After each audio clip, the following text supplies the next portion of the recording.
We're now joined once again by Tim Sullivan, CEO of the New Jersey Economic Development Authority. Good to see you, Tim. Great to be with you, Steve. Good to get the website up for the EDA. Once again, I do not want to assume people know what the EDA is. Let everyone know. Economic Development Authority, part of Governor Murphy's team that drives inclusive economic growth as best we can, trying to create private sector jobs and encourage the building of strong communities here in New Jersey. Full disclosure, the EDA is an underwriter of our programming regarding innovation in our economy in the state of New Jersey. Tim, let me ask you, the micro business loan program is what? I've heard a lot about this, and it was launched back on October the 6th. It's being launched. We're taping on the 20th of September. What is it, and why is it so significant to the business community? New $20 million loan program targeting the smallest businesses, micro businesses, companies with 10 or fewer employees or $1.5 million or less of revenue. A really important part of Governor Murphy's commitment to small business as we come out of COVID and sort of from pandemic to recovery here.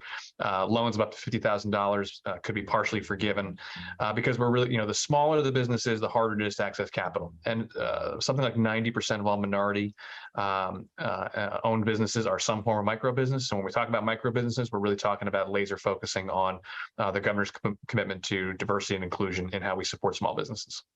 Follow up on this, Tim. We had the CEO of the New Jersey Business and Industry Association, Michelle Sikirka, on recently. People can log on to our website, steveadubato.org. You'll see it on the screen and check that out. She did say that in the last budget that was struck on the last day of June 2022 by state constitution, that's when it has to be struck, that there was not enough direct state support to small business. How do you respond?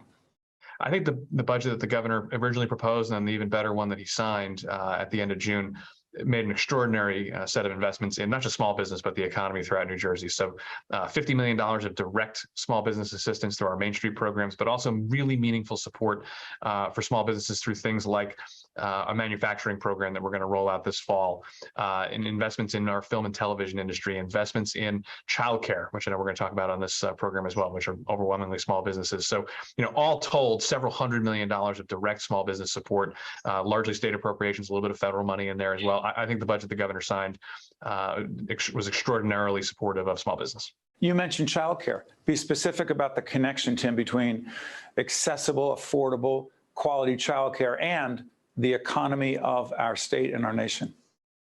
Yeah, if the pandemic didn't hit you over the head with the reality that childcare is part of economic infrastructure, I don't know what will. Just like if the power goes off or the water stops running, if the childcare system stops functioning, good luck getting employees to show up at work, myself included. I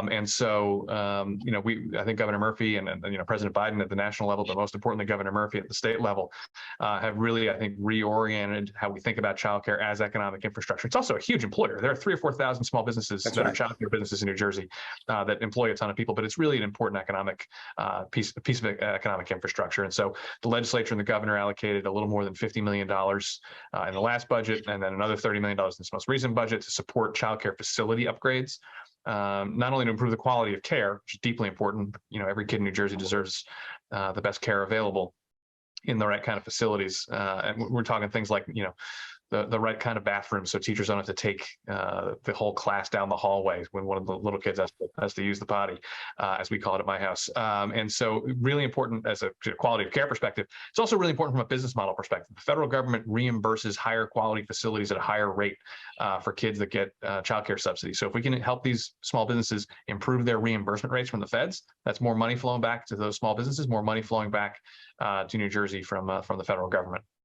We're talking to Tim Sullivan, the CEO of New Jersey Economic Development Authority. You'll see their website up so you can find out more about the work they're doing. Tim, let me ask you, you mentioned the workplace. Well, it's been on my mind, so I might as well put it out there. So the nature of work has changed dramatically. Right before we got on the air, you asked, when are we going to be in the studio again? In all candor, we look forward to that, but this is what we are doing for now. And there may be some hybrid situations, meaning you could be in the studio and interview someone remotely. What does that have to do with work? The hybrid workplace is becoming more the norm. More and more people work remotely, some in person, some remote. What does that have to do? The dramatic, radical changing of the way work gets done. How does that impact the work of the EDA?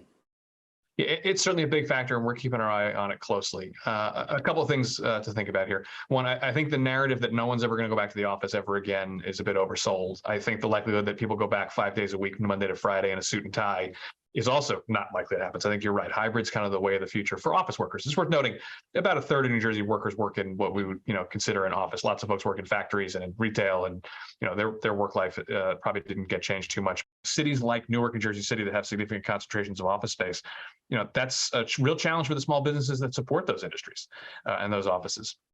There's also opportunities though too. I think if folks don't want to go into New York City every day and commute, and who likes commuting, they're going to want to work closer to home. They may want to get out of the house and go, to an office closer to home. So suburban office parks are, I think, a healthier asset class today than they were 3 or 4 years ago. I think downtowns in our great small towns have opportunities for co-working space, collaborative space, because folks, even if they're working from home, still want to get out of the house. They still want to go have lunch. They still want to see people.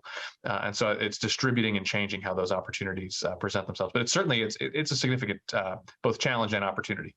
What about commercial real estate? You mentioned that there may be some opportunities for folks who may not want to go into Manhattan to work from Jersey. But is it fair to say, Tim, that there'll be a significant number of buildings, a significant amount of office space? I mean, we gave up our office space. We're working this way right now, and we're not alone. And we're bullish on New Jersey. We want the economy to do well. But is it not a fact that there are going to be more and more empty office space? Well, I think lots of companies are thinking about this differently. I think there's certainly going to be disruption. I think the next 5 to 10 years, you're going to see a lot of change of how office space is used. We're talking to some companies that want more office space than they used to have because they're not thinking about it as how many desks can you cram in, but how can you use it for collaboration and big meetings and conferences and convenings.